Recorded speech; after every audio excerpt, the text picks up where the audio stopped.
Hey guys, welcome back to my channel. I am Danielle, aka Stitcherista here on YouTube, and today is July 1st, Friday. So happy July. I always tell Bill that, summer goes by in the blink of an eye. June's gone. To me, summer is June, July, August. But realistically, the first day of fall is not until like September 22nd. But 1 month down, 2 to go, right? And it's hot AF here today. It's like 90. No. So let me pause for a second. Okay, my mom was messaging me, so I had to respond to that. Anyway, today's July 1st. So my job today doesn't start until 2 o'clock. And I have this piece of hair here that just, yeah, okay. 2 o'clock, which is good and bad. It's good because I've had all morning to get stuff done and do things and do this video and all that. But then by 2 o'clock when the job is starting, I just want to be done with my day. Bill and I have to go get a new washing machine. So we were hoping to do that today, but probably not going to happen. Okay, so I'm going to show you my stitching first because I have something very special to show you that I received in the mail yesterday. So I did more work on my Primrose Cottage Stitches Sweet Summer. And I think I told you I actually have an idea for a layout for it. So that's going to be fun. I did more on the border yesterday. So I actually trimmed the paper, put more washi tape on. So this is the size it's actually going to be. So these are only half stitches. I just wanted to figure out where everything was so I could cut the border and all of that. It's going to look really cute. Yeah. 18 count perforated paper, 1 strand of DMC. Love it. Okay. So what did I receive in the mail yesterday? So I know you guys have heard me talk about on here before, but Marianne made me one other junk journal that's like monthly themed where it has 2 pages for each month and it's smaller. I want to say 5 by 5 maybe. I bought this pattern from Arlene.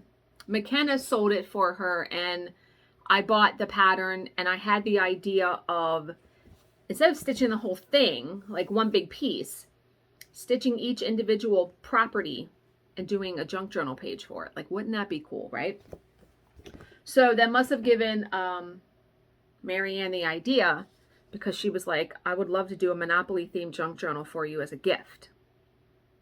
Okay. And I got it in the mail yesterday. So I've only looked at the cover. I haven't opened it up yet because I wanted to actually do that on camera with you guys. So she wrote me a little note that says, I hope you enjoyed this as much as I did making it.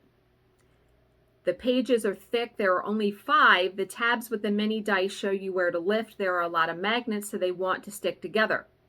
Each square should be plenty of room for your stitching with journaling, etc. under each flap. I added a clear envelope with some extras if you want them for decorations, and the gameplay rules are in the back of the book just for fun. I can't wait to see what you do with this. Most of all, have fun with it.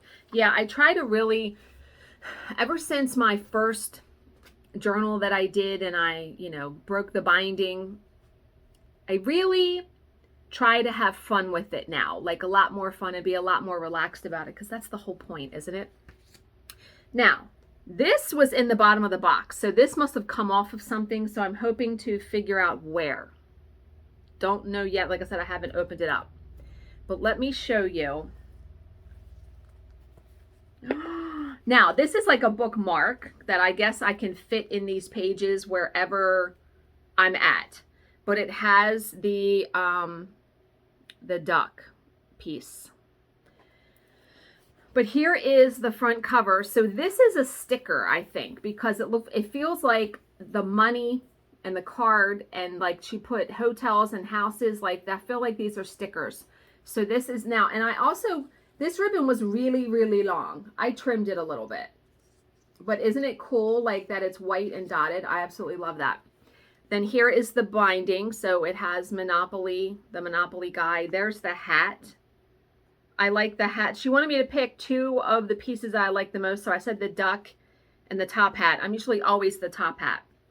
Now, this book is bigger than my other junk journal. You can see how much bigger it is. And then here's the back cover. So again, this is paper down here, but it feels like these are stickers. So let's open it up because, like I said, I haven't opened it up yet because I wanted to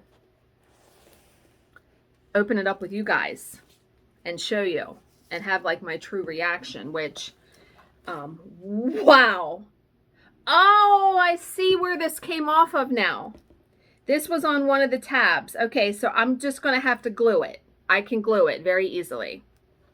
Okay, so here is the inside cover where she has, there's the stickers like the houses and hotels. So there's little things that I can add to the pages if I want. And then the Monopoly sticker. Now, she said that each of these pages, I probably should have done this a different way.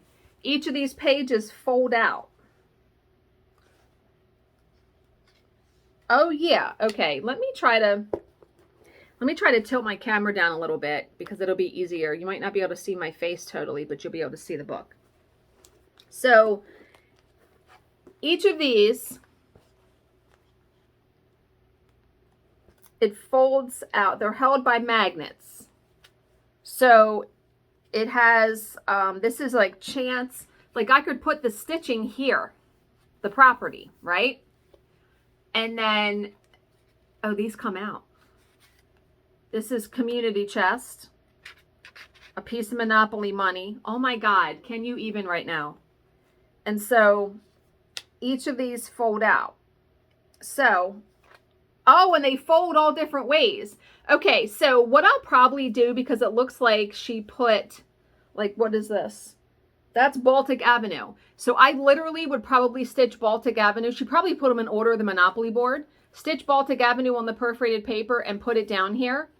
And what I was thinking of doing is, yeah, and then she put a sticker. So let's say I stitched the piece, I put it here, and then on the front, I was thinking of finding like random Monopoly facts and typing them out and gluing them on here. Like, wouldn't that look cool? So then this one is probably Mediterranean Avenue, and it folds that way. Oh my God, can you even right now? Like, how cool is that going to be? And this is Go. So if I wanted to stitch, because the board has every single thing on the board that you can stitch. Oh my God. Okay. So I'm guessing then the next one, it goes in order. So you can see how all of these flip out. This is Vermont Avenue. I can't right now. The railroad. Dude! And before you even ask me, like, how much is this, blah, blah, blah, she did this as a gift for me. She does not do this as her work. She's really fucking talented at doing it, though, because look at this. Look at this. Electric company. And look, the little sticker. I can't with it. Bill's going to die when he sees this when he comes home. Oh my God. This is, see, I like the pink ones. This is States Avenue. Dude. I'm horrible at Monopoly. Like, when I play with people, I'm really horrible. And then this one folds down. This is St. Charles Avenue. Ah! Can you even right now?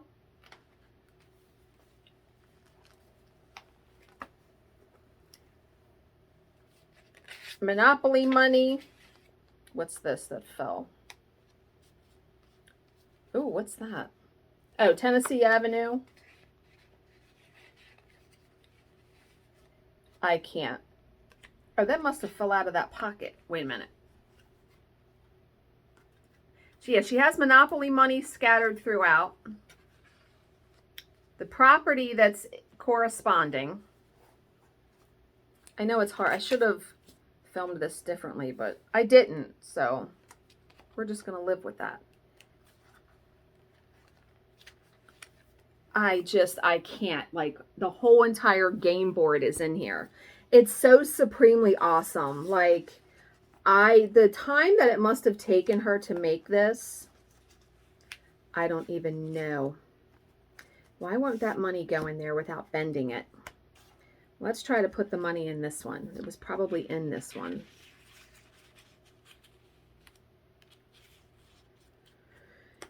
It's so, ooh, look at the dice on that page for free parking. Now, did you guys play where anytime you had to do like community chest and you had to pay income tax? Let's play. Or you had to play anything you had to pay besides paying someone for a hotel, you put in free parking, and then if somebody rolled doubles, oh no, if they landed on free parking, they got all the money. That's how we used to play. But yeah, so all the pages are done like that. Go to jail. And chance. Dude.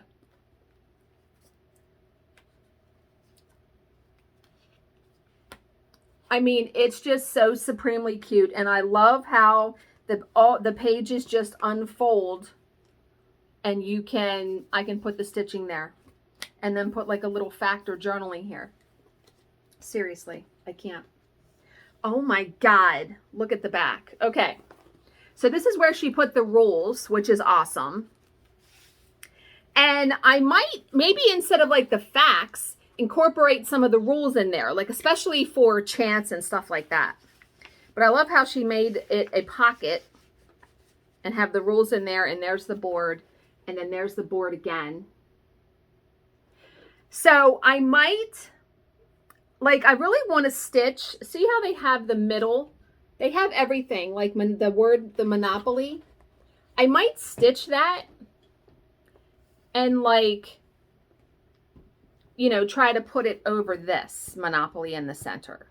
I don't know what I'm going to do, but then there's all the pieces, stickers of all the pieces. I'm speechless. I am totally speechless. So let's put the bookmarker in the first page. Let's take a peek at some of the little doodads she included. I guess just extra stuff she had. Yeah, look, she had all the extra like cards. I think it's cool that she put all that stuff in here because she surely didn't have to do that.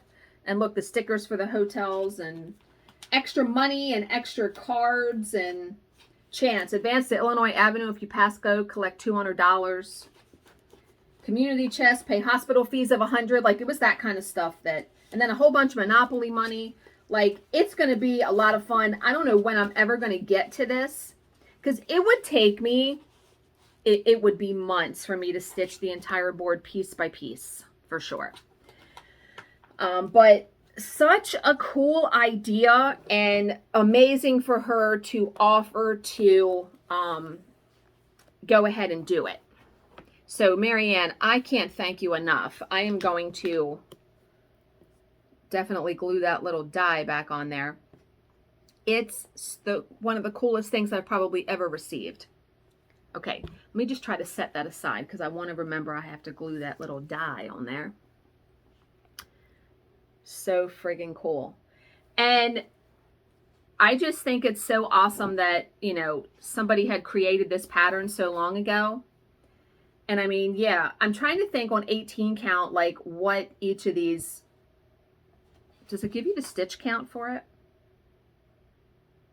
And I mean, there's only 1, 2, 3, 4, 5, 6, 7, 8. There's only 8 colors. I'm trying to see if they give you like what the size of it is. Oh no. So there's some 3/4 stitches in here. I'm just going to have to eliminate those, which is not going to be a problem. I'm pretty good at stuff like that. I'm trying to see. French knots. Get the hell out of here with that. Now. I'm trying to see what the stitch count is, and it does. Okay. So the finished size, if you stitch the whole board on 18 count, is 24 by 24. So let's try to see what each square is. It is 10, 24, 28 wide. So barely an inch and a half. Inch and a half wide by 10, 20, 30, 40. 40-ish. So like an inch and a half by 3, that I'll be able to fit them on that pages very easily. And I think that's why she did the pages that size, because she asked me for the size of each card. Yeah, it's going to be so fun. And Monopoly is a long ass game if you've ever played. It can take hours. Okay, again, Marianne, thank you so very much for making that. And she wanted to know, because I had expressed interest in having a bigger junk journal than the ones I have, which are basically,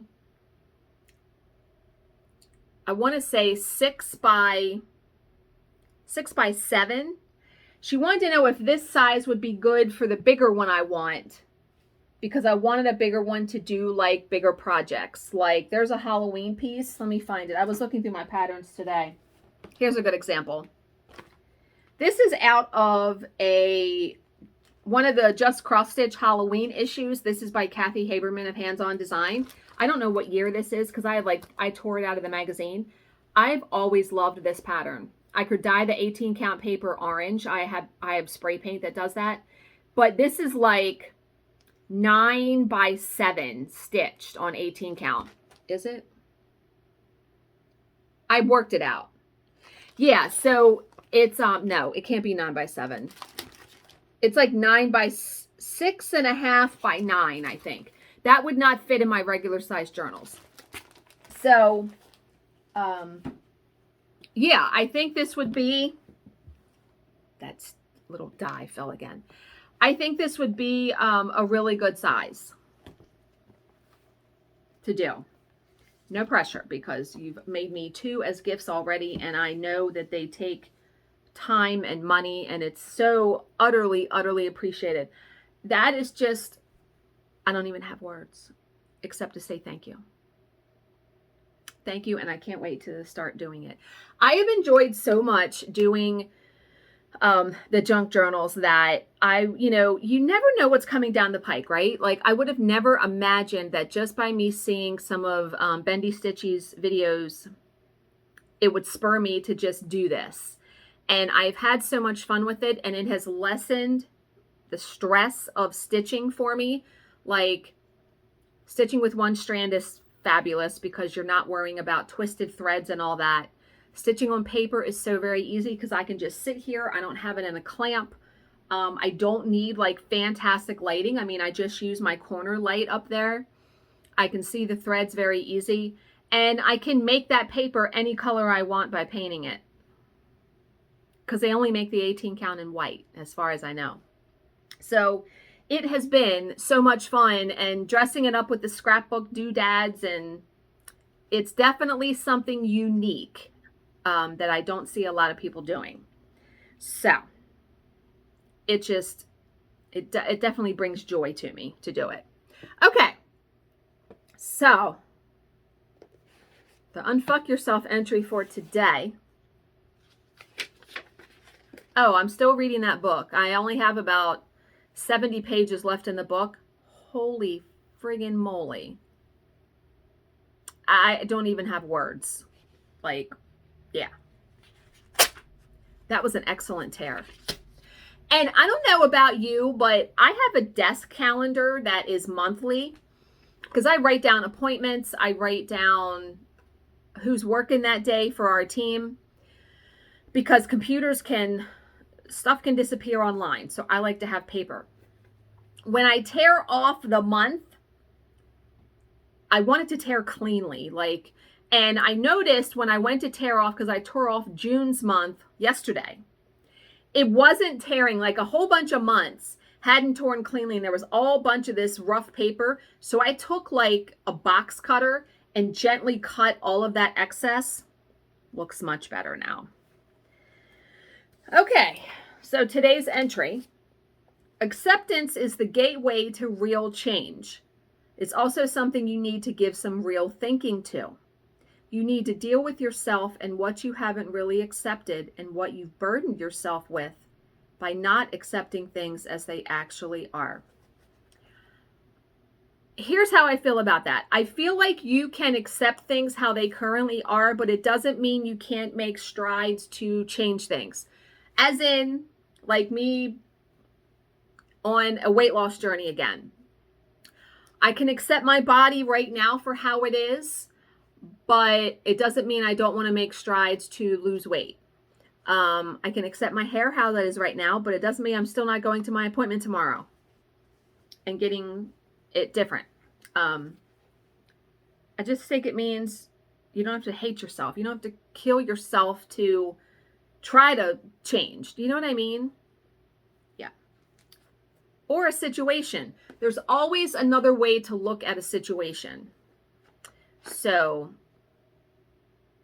just because I'm not in love with my job doesn't mean that I have to up and quit it. If I accept the job how it is and approach it with a different perspective, it can completely change it. So yesterday, I realized how much of a service what I do really is for attorneys and for people who are using these transcripts in a trial. We are providing an absolute valuable and vital service, no doubt. So when we have a difficult day, I try to think about the people that this is costing them money, time, some people their livelihood, their business. It's very important what I do. So I try to think of that like that. Okay. Our favorite part of every video, a small miracle story, because I would not have realized how much I would have loved this book so much. Okay. So this one is 2 pages. Tom McAvoy hated his daughter Trisha's cat. She had picked up the stray in the school's courtyard, promptly fallen in love with it, and brought it home, pleading, "I know you swore no more pets after the hamster disaster, Dad, but please let me keep him. I love him so much." But Trisha, her father objected, "He's just a plain old alley cat. If you want a cat, let me at least get you a Persian." "No, this is the one I want." When I saw him in the yard, he came right up to me, rubbing against me, meowing and purring. "We're right for each other, Dad. We connect." Tom McAvoy succumbed to his daughter's soft entreaties, but whenever he saw the cat, he scowled and turned away in distaste. One morning, Tom found debris from the litter box scattered all over the floor of the dining room. Seizing on this as an excuse, he said to his daughter, "That does it. The cat goes tomorrow." "Please, Dad, this is the first time he's done anything like this. Something seems to be the matter with him today. He's acting so peculiar. Please give him a chance." "No chance," Tom bellowed. "Try finding him a home today. Tomorrow he's out." Late that night, Trisha was startled out of her sleep by a loud thump and a flying body that hurtled into her bed. "Hey, what's going on?" she muttered as she looked in disbelief at her cat's arched body and raised fur. The cat always slept curled up on an Afghan in the corner of her room. What was it doing in her bed? And it was acting so strangely, too, making angry hissing sounds, circling wildly on her quilt. "Hey, get out of here," she said sleepily, gently shoving the cat off her bed, pulling the covers up over her head. In a second, he was back, hissing louder than before. "What's the matter with you?" she shouted, pushing him off again, trying to get back to sleep. When he returned a third time, she threw up her hands, yelled, "Okay, I give up," and climbed into her sister's bed on the other side of the room. Just then, the floor began to vibrate and shake in an all too familiar manner. Books slipped from shelves, lamps crashed to the floor, objects tumbled, and furniture slid over the room. A huge chest of drawers, jarred from its usual position against the wall, toppled across the bed where only seconds before Trisha had been sleeping. It was the Northridge, California earthquake of 1994, and the plain old alley cat had saved Trisha's life. Needless to say, the cat has since become a permanent member of the McAvoy household. And so the comment, life is very mysterious and awesome, and you never know from where your salvation will come. Sometimes it comes from the most unlikely of sources. Let us learn to regard all living things as divine and gifts from God and treat them accordingly. You know, I've always felt too, animals have this innate sense that we don't. They can sense things that we can't. So that cat sensed the earthquake was coming. Now, I don't know the reason for the litter. I don't, why the litter was all over the dining room, but yeah. Great story. They're all great stories. So I hope you guys are having a great Friday and a good start to the 4th of July weekend. It is the 4th of July holiday here on Monday, so I'm off work on Monday, and I think I'm off work on Tuesday because nothing came in yet, but we're on the calendar for the rest of the week.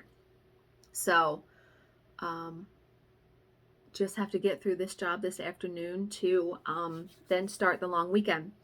So as always, if you have any questions, please leave them in the comments section below, and I will answer them to the best of my ability.